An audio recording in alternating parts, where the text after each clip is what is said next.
Thank you for coming, sir. Thank you for the warm Go ahead.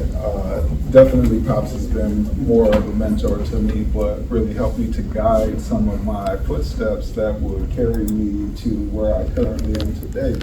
I just want to start off by saying Happy Valentine's Day. And is there a heart in the house?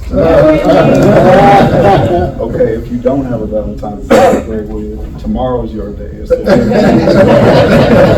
that in mind as you move forward. But let's not forget that the heart is a house for love. In that way, you know, think about love. That boy went to the Four Tops, man. Think about the way that you have learned love. Who were your early impressions of how to love? You know, where did that come from? Your foundational sources of knowing how to give love and receive love. Who was that? What were the examples? I can think of them for myself, but I would like you to take a moment on this day to think about those things, because they become the way that we problem solve. They become the way that we build relationships and operate with people. And in a roundabout way, if you really analyze it, it becomes the way that we treat ourselves. I grew up in a home where they didn't say I love you. I grew up where my parents were neglectful, abandoning. I am a third generation incarcerated adult. Pops kind of blew my introduction when he said he met me in line of lakes. But I've been out of prison for 5 years now. And in that time,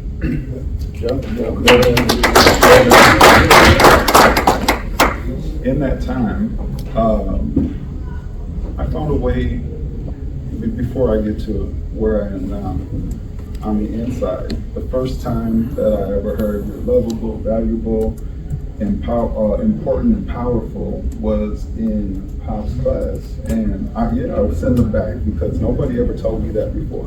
I didn't think that that applied to me because I didn't grow up with that. I didn't treat myself that way. It wasn't in my vision. I was attracted to the word power. That's what got me in the classroom. I saw a flyer up, people talking about it. Power, the power of people. What is that about? That got the wheels ticking, and I decided to sign up for that program. And what kept me involved was there was a level of authenticity in the room that isn't replicated in many settings, especially settings that support pro-masculinity. You know, be a man, be tough, don't share your feelings, don't cry. You know, I don't know if anybody ever grew up with that message, but I did. In that room, something was a little different, and it kept me interested. And I've been going in and out of incarceration since I was a kid, you know, certified as an adult, as a teenager, workhouse bids, prison, find myself in this classroom, somebody's telling me I'm lovable. I stuck with the class long enough to think maybe those messages were for me. Maybe I just didn't hear them. I stuck with the class a little longer. Okay, let me give this a shot. Maybe I am. Stick with the class a little longer. Let me find ways to start treating myself like I'm lovable, like I'm valuable, like I'm important, and like I'm powerful. And I couldn't have learned those steps without having some guidance. The examples that I had before me were, you're gonna go to prison, you know, your dad did, his uncle did that he looked up to, your older brother went, countless members in your family. That was the pinnacle of success, you know. And who wrote that narrative for me? Because I didn't write it for myself. We all have the power because in those messages I discovered there's a personal power that exists inside of me that I've never been able to access or operate because I've never seen it accessible or operating in function that benefited anybody. That's what helped me to get free before I ever got free from prison. Before my out date, I got free on the inside. That's good, brother. That's good. When I talk about freedom in that way, it's the cages that exist around my own thinking, the messages that I tell myself, the narratives that were written for me. I was a caged bird in my own mind. I was a caged bird in my own heart, the way I was able to express myself, the way I was able to share my feelings. it was caged with the understanding that I am lovable, valuable, important, and powerful. I started to take laps outside of that cage. Freedom that I've never experienced before. And so it became a point where, I had to go through the rest of my 3.5 years alone. The loneliest time I ever spent was in prison. Everybody goes away, and that's kind of how society is set up and operates. And a lot of people who are stuck in trauma, they don't want to revisit that trauma by keeping in contact. And so, everybody knows you when you go in, they forget you in the middle, people come back around in the end. So by the time the end came around, people were popping up. But I didn't have a place to go. So, transitional housing, moving out.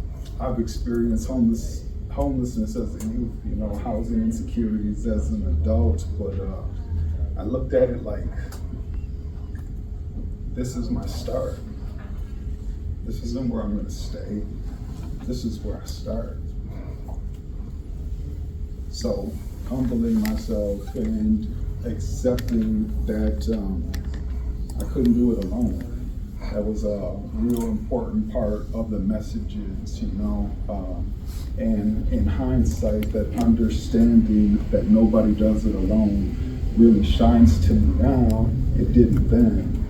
But humbling myself, I learned to plug into power sources that were able to charge my battery, because trying to do it on E doesn't work.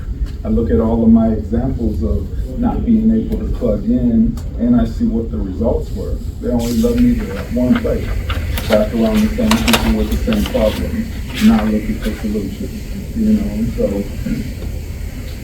I also discovered that I'm complex, as we all are. Humans are complex. We need more than one outlet. You got more than one cord to charge in.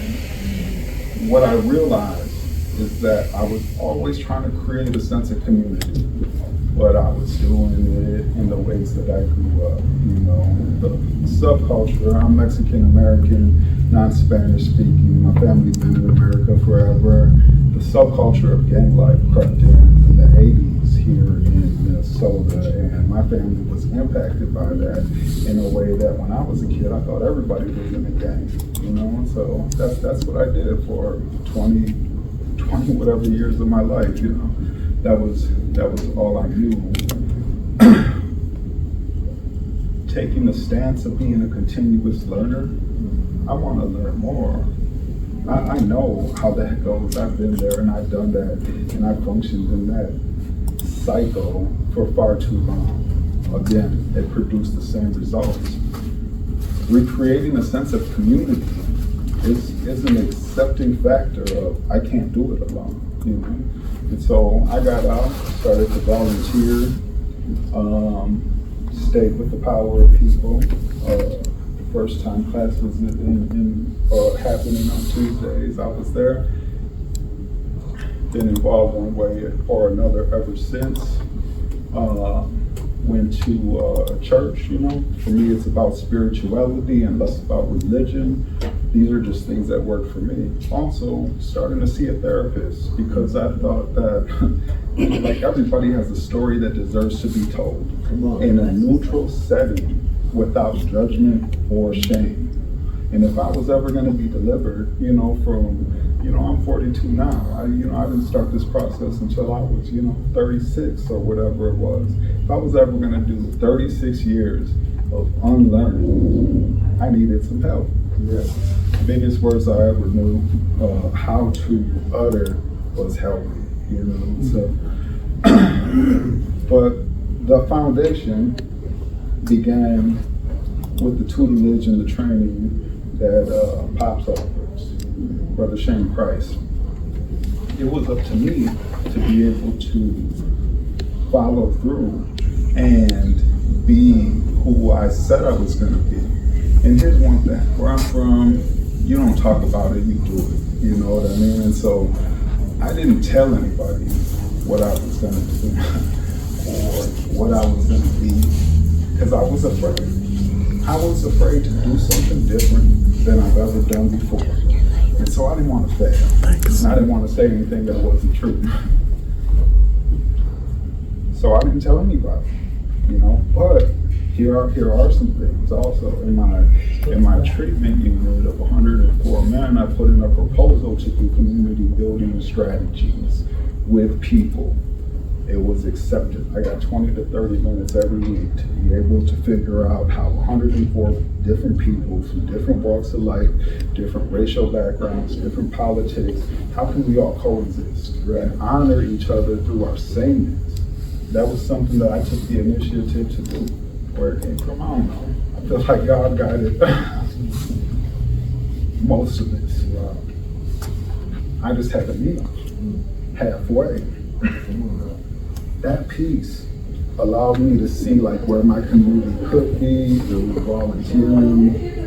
Slowly I started getting into the advocacy world. Transitional housing to subleasing to somebody's basement to renting my own place to being a homeowner. I started off by working at a temp agency over in Northeast Minneapolis, and those big old metal barrels, they're like 35 to 55 pounds or whatever.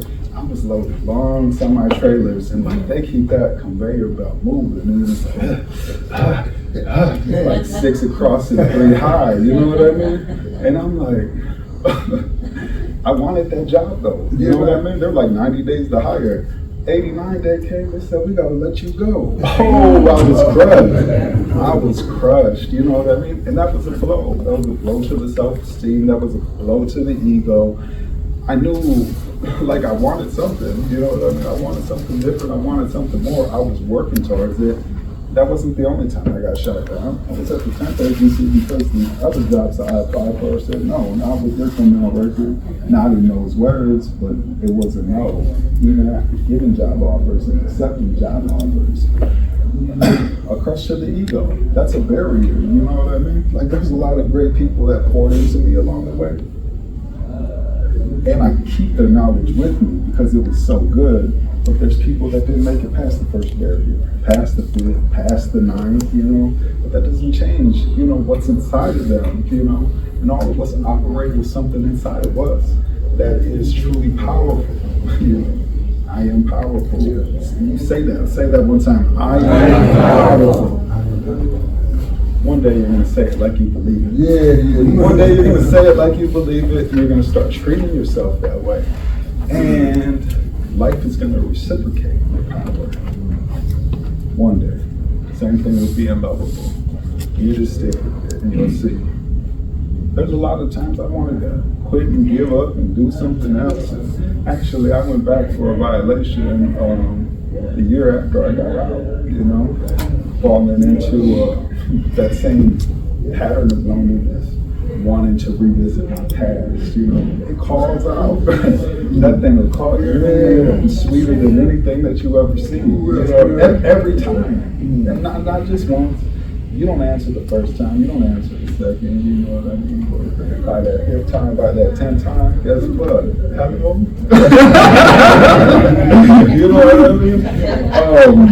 Anyway, I got through that. I got through that with the support of a lot of people. I got through that moment. I've been violation free ever since. I started working at Bridget, almost Bridget. Yeah. Okay. I started working at Bridget, the furniture place, in the warehouse, on the delivery team. The same place that furnished my first home after getting out of prison. That home is the home I actually purchased after 2.5, 3 years of living it, and I still have some of those items in my place now. That's right. Because one, I appreciate it, you know what I mean, and two, that's where I came from, you know what I mean. I'm not ready to lose all of those pieces just yet. Sure. Started working at Bridging. Bridging really was foundational for me in a way that they supported me through employment. like I said, I started advocating and getting involved with different organizations around justice involvement and around people living with HIV, because I'm also a person living with HIV. So those two worlds intersect for me. And in those ways, there's a lot of stuff that happens to people that come from lesser circumstances, that come from trauma-filled backgrounds. Yeah. A lot of that stuff we keep on the low. We don't want people to know. You know what I mean? But I'm not carrying that with me. You know what I mean? If I'm ever going to be free, it's not going to weigh me down, and it's not going to keep me in a cage. And so I started advocating in that way. I seen somebody do it. It was actually this girl named Mariah Wilberg.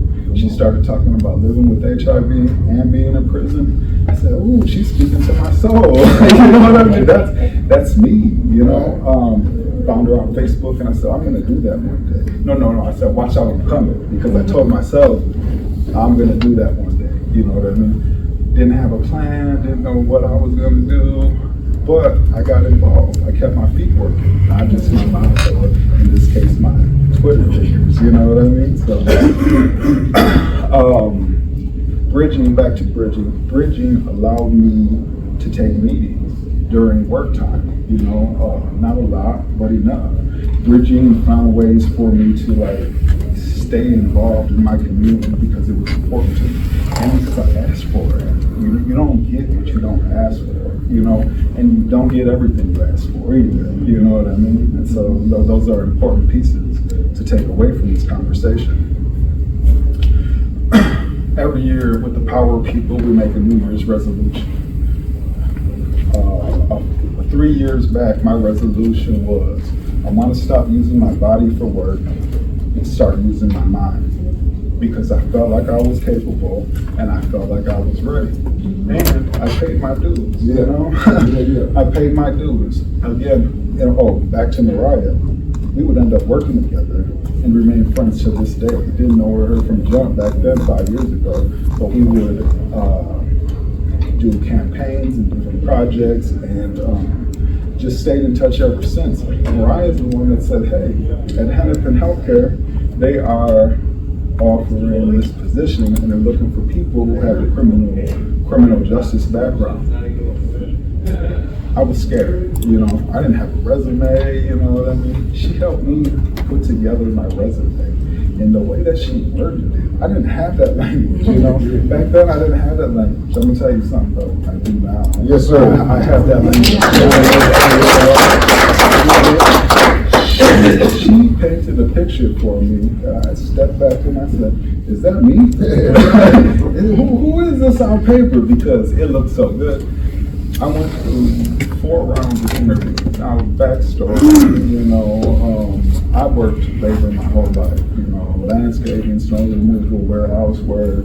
I never held an office job or anything like that, you know. Sold something every now and then. Whatever I did to get by is what I did, you know. But I never saw myself in places. And that's important too, because if you don't see yourself in places, how do you ever get there? You know what I mean? How do you ever know that that's possible for you to be there? I didn't. The examples that I saw, like I said, when you go to prison, that's your benefit of success. You know, when you get there, they don't tell you everything that happens to you when you get there, or all the people that'll go away. But for some reason, people want you to get there. I got out of there. You know, I ain't going back there. I'll tell you that. They said, apply for this position.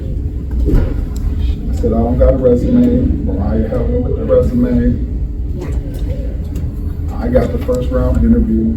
I made it through 4 rounds of the interview. I got the job. You know, I got the job as a community health worker. And I was going to be working with people with incarceration histories and substance use histories. And that was right up my alley. You know, I could do that, you know. 30 days after I accepted the job, on the 27th day, they said, "We need to have a call with you." Took the call. They said, "We can't hire you. You have to rescind the job offer." And I said, Why? Again, a blow, right? I've experienced blows, I've experienced barriers, I've experienced denial. This one hurt my soul because, boy, I didn't believe it that I got the job, even when I got the job. You know what I mean? Because not seeing yourself in places it has weight to it, you know? When they told me I didn't get the job, I asked them why. And I knew it was my criminal background. Even though they were asking for it, even though I disclosed it from the beginning, right? I knew what it was. And nobody would say anything. And I said, is it my crime? And big wig, some top dog at Huntington Healthcare said yes. And I said, what is your fear? I said, what if it happens to one of our staff or one of our patients? I said, what if it doesn't? I said, these are the exact systems that we're fighting against right now. You know, because that's what they were hiring me for. Right. You know, and whatever tangent I went on, I had the language for that. I might not have had the language for my resume, but I had the language to stand up for myself and people like me, you know. And in that moment, the doctor was on the call too. And said, can you stay after this meeting a little bit? And I said, I didn't have nothing to lose then because I already lost it. He said, what do you want? He said, do you mind having a meeting with me next week? Figured I didn't have nothing to lose. I accepted the meeting in person. When I went into that meeting, it was with an attitude, I'll be honest with you. I was hurt. I cried. After they told me I didn't get a job, I cried. Yes, because that was a blow, you know. You were looking for me. You decided I was the one. Now I'm not, you know. And applying for that job, I told them in the interview, I said, I've let things like this keep me back from seeing myself in places that I know I belong. Yes, sir. That I can contribute to. That's why it hurt so much, you know. Anyway, they met with me. Their research director and the doctor, his name is Dr. Tyler Winkleman, and he co-directs the Health, Homelessness, and Criminal Justice Lab at Hennepin Healthcare Research Institute. They said, you know, sorry for what happened. We absolutely think you were the person for that job. And because they couldn't hire you over there, they have a different HR system. We're connected with Hennepin Health Systems. We're Hennepin Healthcare Research Institute. We have a separate HR, and we would love to hire you to prove them wrong.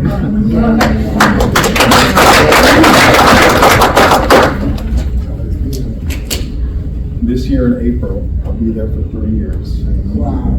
I just got promoted this year to Senior Community Engaged Research Coordinator. All right, man.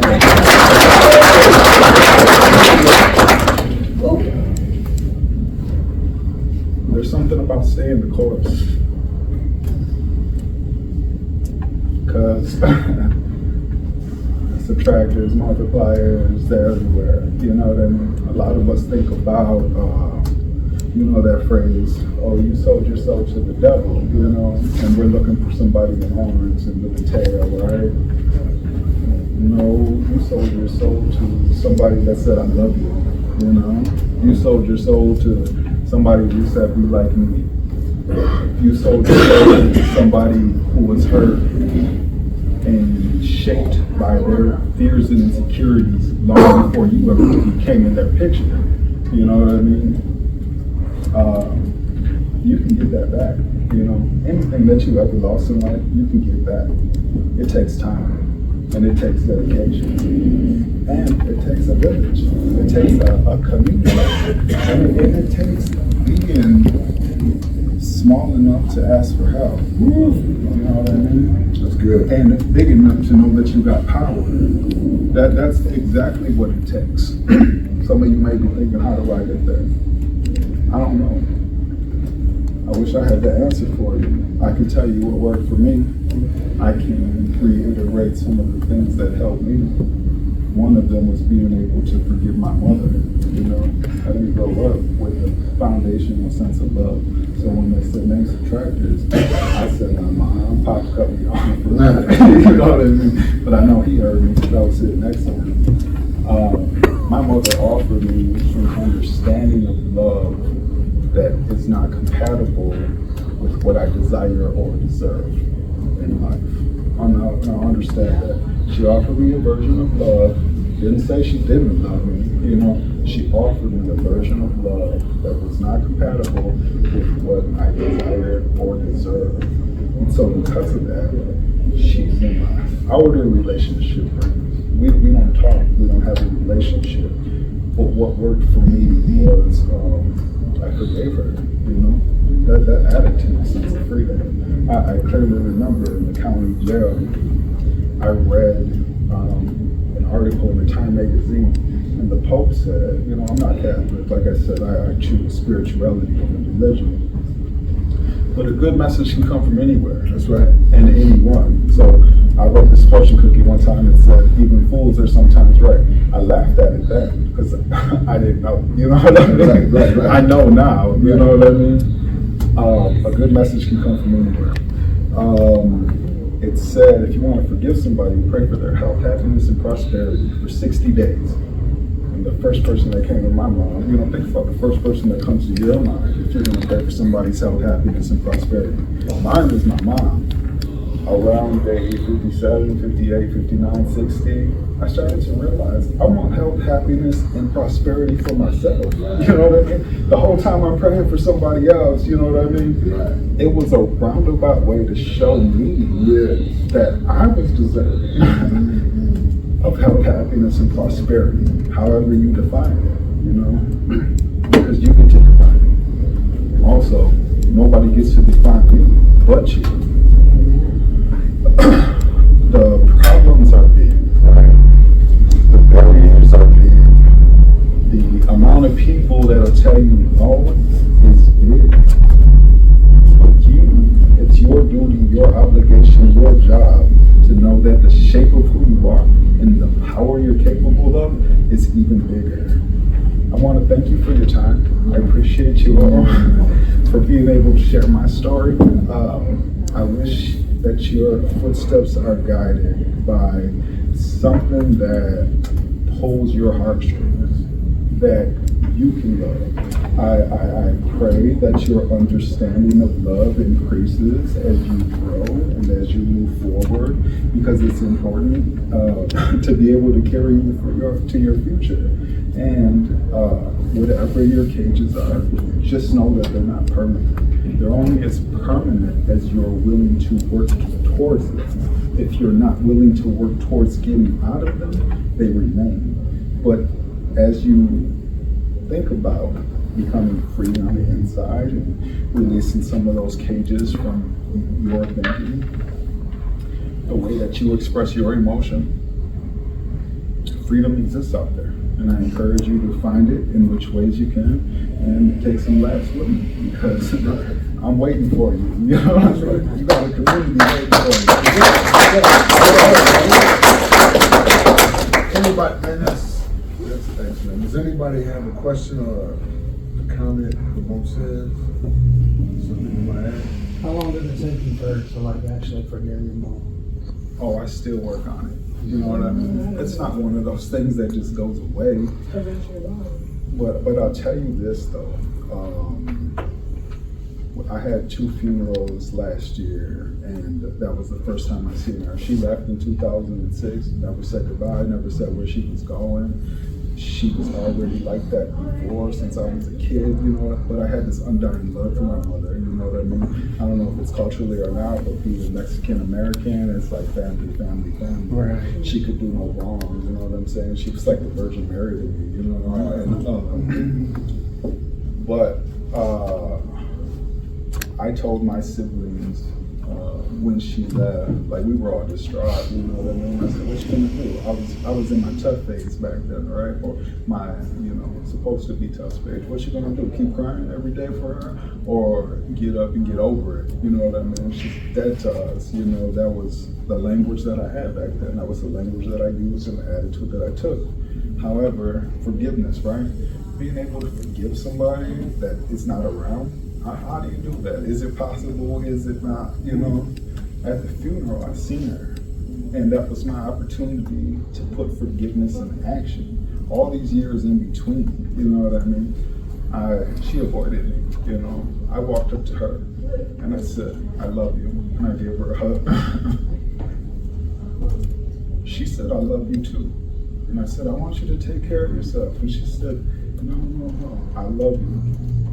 And I accepted that. I accepted that she loved me, but that's what I told you, that was a version of love that wasn't compatible with what I desire or deserve. I understood that clear in that moment when she said, no, I love you. A light went on, you know what I mean? But also, I know I forgive her, you know? I know I still carry some things I need to let go too, you know what I mean? So it doesn't have to be either or. Forgiveness is so I can move forward with my life, you know what I mean? Also, because of that version of love that I grew up with, I got things I need to work through, you know what I mean? Relationship skills, you know? I'm proudly married now, you know? Been married for, you know, just 3 or 4 years. Maybe not that long, 21. Yeah, 2 years. It all runs together, you know what I mean? But I found the person for me, you know, to be able to grow with and to be able to work through things, you know. And so, to your question, I still work on forgiveness with my mother, even though I know a version of it now. Just like the understanding of love, I want my understanding of forgiveness to continually increase. That's excellent. Excellent response.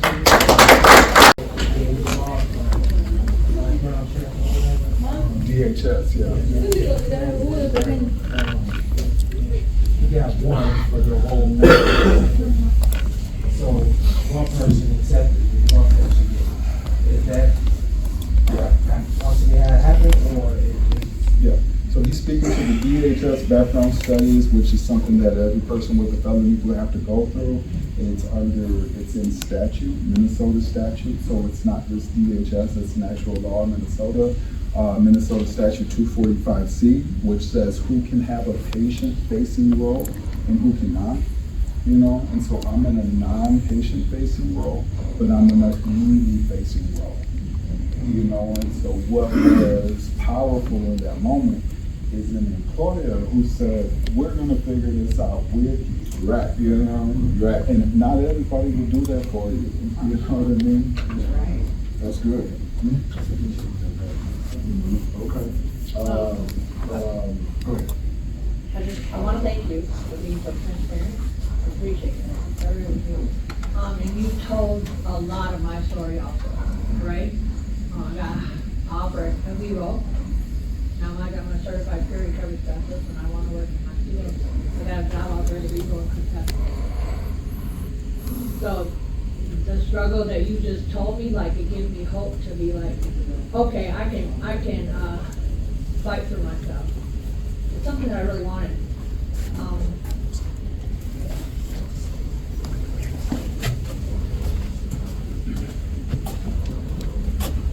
When they told me that about the EHS, I'm on the system. You know what I mean? I get a system. I want to get off the system. I need a job. And DHS is preventing me from getting off the system because I can't get hired because of my background. That's now old. My last felony is 7 years old. I worked really hard. So you told me and you gave me hope to fight for not only myself but my community too, because that is a barrier that a lot of us face, that we're scared to even apply because some people are scared to even apply because they know they're not going to pass. And that's where I work too. You know, I know I'm hireable. I know I can get a job. I know, and I want to work. You know, so you gave me hope to fight for that part in my life. So this is how a higher power works. Because I wasn't able to be hired through DHS background studies, I applied to testify before the DHS background studies task force that happened a couple of years ago. And my Hennepin Healthcare System with Hennepin County co-wrote a letter for me to be able to share while I was testifying in their support, that they support supported me and people like me and wanted to reduce barriers to hire people with lived experience as it fits with the scope and nature of work that is being done. Because you just have to do a set aside, right? No. And I have spoken nationally about this topic, and tomorrow I'm going to speak nationally again about the barriers to hiring in Minnesota with the statute 245C, and they're gonna pay me $500.